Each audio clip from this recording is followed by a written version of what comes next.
Good afternoon. My name is Ashley Thompson, and today I'm going to talk to you about diffusions in educational technology.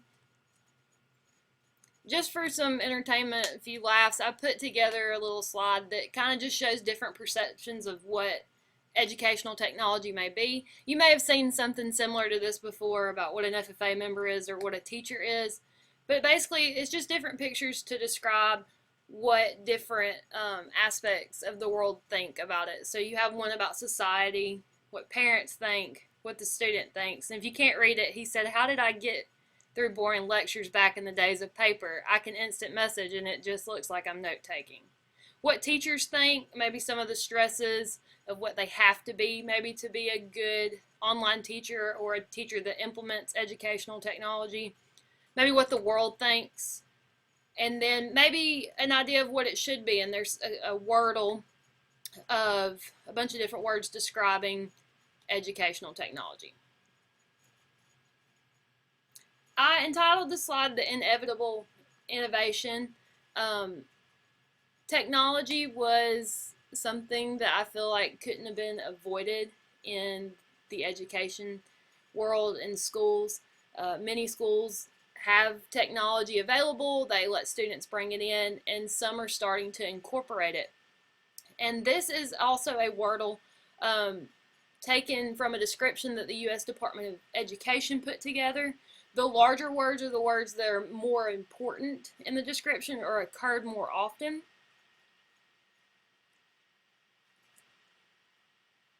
Just to validate kind of the point of studying something like this, these are just some facts from an article actually that was shared with me from Dr. King's class about today's learners and just the need they have for learning or wanting to learn with education. But it brings up a really good question for the class, for diffusions, is, kind of what came first? Was it the need for educational technology in the classroom, or did the need arise after the technology was already developed? My opinion is I think that the need came up afterwards because the technology, for the most part, was already developed, and then came for a need for how do we actually incorporate this into the class. Just for a brief review and a visual for you guys is the 5 stages of the Rogers diffusion model. The reason why I brought this up is because a lot of the articles that I read actually show that educational technology has not really diffused as well as maybe it was intended to. And most of the hang-up or most of the barriers I found were in the knowledge stage, and then also once the diffusion process had started, it was getting maybe caught up in the implementation stage. And so I'm going to talk about some of those with you. But first off, if you look in the knowledge box, is, even people with technical backgrounds in education, maybe they don't know how to use it correctly or add it to the curriculum. Maybe they weren't proficient in teaching a certain standard and they don't know how to incorporate that into technology or add technology. A lack of vision or why it's even important.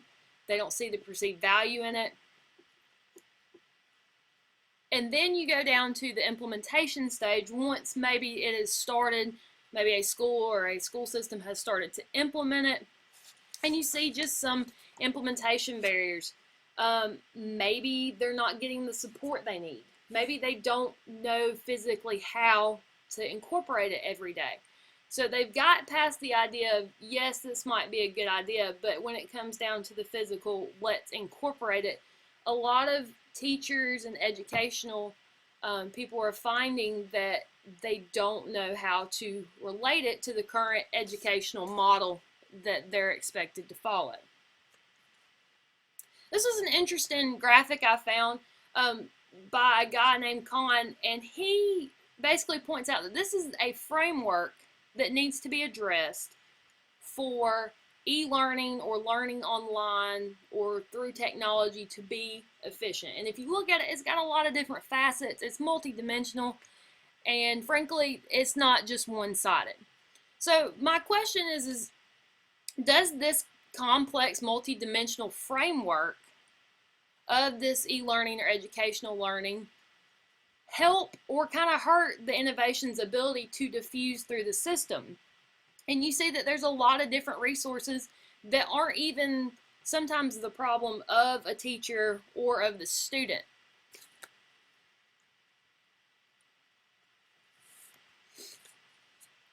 The graphic that you see on the screen right now is something called the Phoenix phenomenon. And this is just a pattern of diffusion or development that one of the researchers I found thought that educational technology has kind of followed. So basically it's broken into 3 phases, and it describes the life of a phoenix, quickly rising in flight with enthusiasm, people buying into it, stakeholders being involved, adequate funding, adequate resources. Well, then the phoenix flies inevitably too close to the sun, and when the results are not provided or proven, or it has not delivered what it was intended to deliver, it kind of crashes and burns, and you have a loss of interest. And then phase 3, you kind of see a bumpy rise from the ashes where they learn from mistakes. Maybe they rebuild or recreate whatever they were trying to diffuse. However, the problem that was argued in this article was that a lot of times in education, these projects that even have some problems are just downright abandoned or they're replaced. They're not even corrected or improved. So this ability to get to this phase 3 sometimes is completely scrapped after phase 2. So how does this model of adoption or a development differ from the familiar S-shaped curve that we've seen often proposed by Rogers? Can we assume that from this model or this particular author that educational innovations diffuse differently than other areas? And I think that you can argue that both ways. So just some factors that I found that may be affecting the adoption or the diffusion of education. Faculty members facing new demands. Is the technology going to be valuable? Is there going to be an incentive for people to adopt this?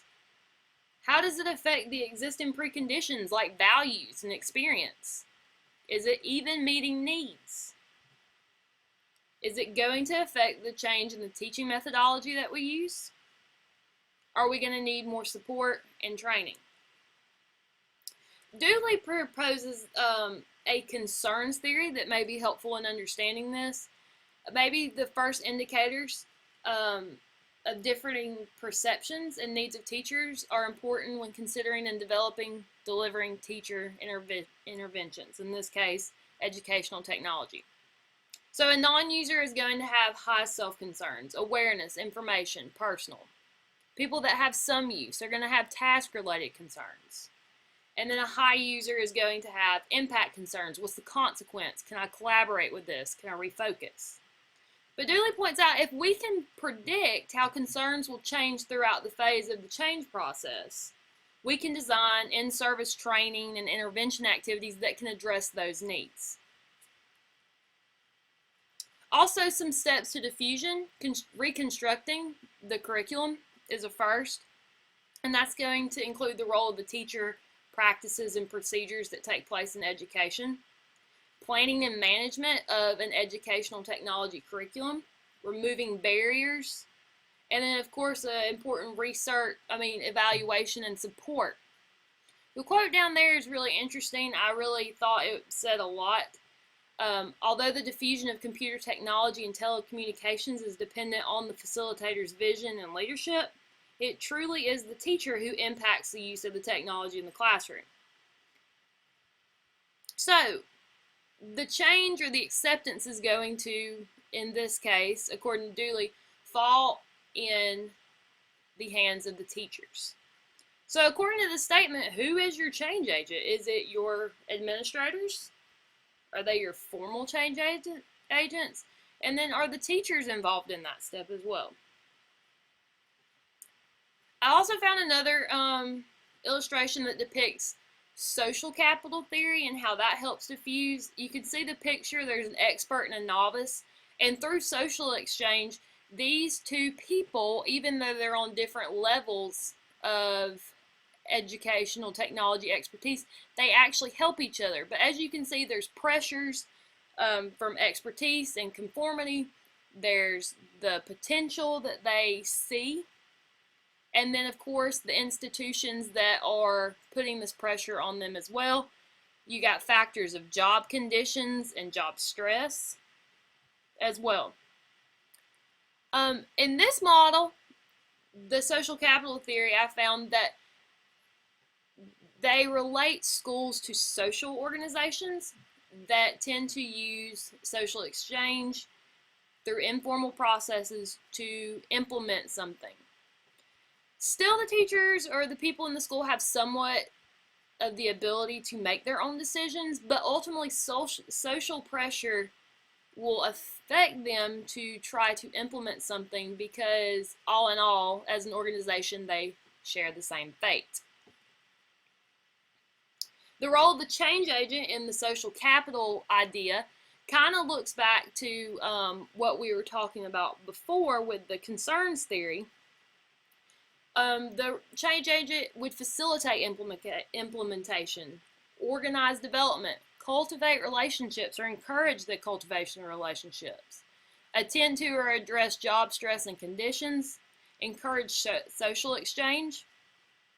The change agent should also, though, remember the fixed resources of time for the teachers, multiple innovations at the same time. Social capital is local, so that no model will fit everybody, no one size fits all. And then also barriers and mandates, such as No Child Left Behind, that really put a damper on teachers wanting to implement technology in their classroom.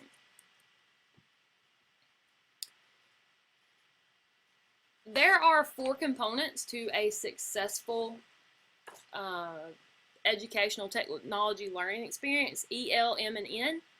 Quickly, E is the electronics or the technology part. In order for technology to improve learning, it's got to fit into the students' lives, not the other way around. Learning, the teachers and the teachers plus the students plus the materials are going to combine for knowledge sharing and skills mastery. There's no one way to do this. Management is going to be the upper end people. They're going to offer the support, the strategy, the context. They're going to offer the commitment and the involvement to keep the program going. And then, of course, the N is for needs. Is it even necessary? Is it going to reduce cost over time? Is it going to provide the impact or the output that the students and the teachers want? So what's the holdup? Innovations and technologies are available. If they're not available, they're being improved upon. So why aren't we using them like we should in education? A couple of things that I think, based on my literature review, is support in both the technical and the organizational aspect, the time expected to adopt and the expectations of the use in class, the methodology and the way that the educational system is set up currently, perceived need and value of the technology in the classroom, and then what resources are available, whether that be actual technological devices or even money to buy those things.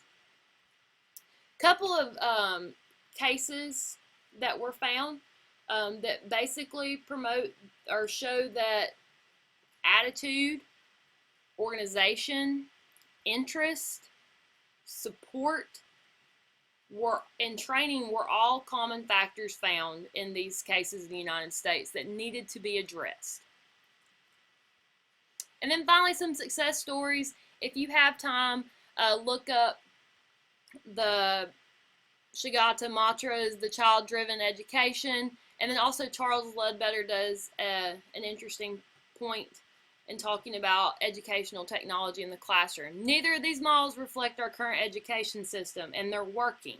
So are we limiting our potential for the diffusion of educational technology by trying to fit it in a traditional model of education? And these are my references. Thank you for listening.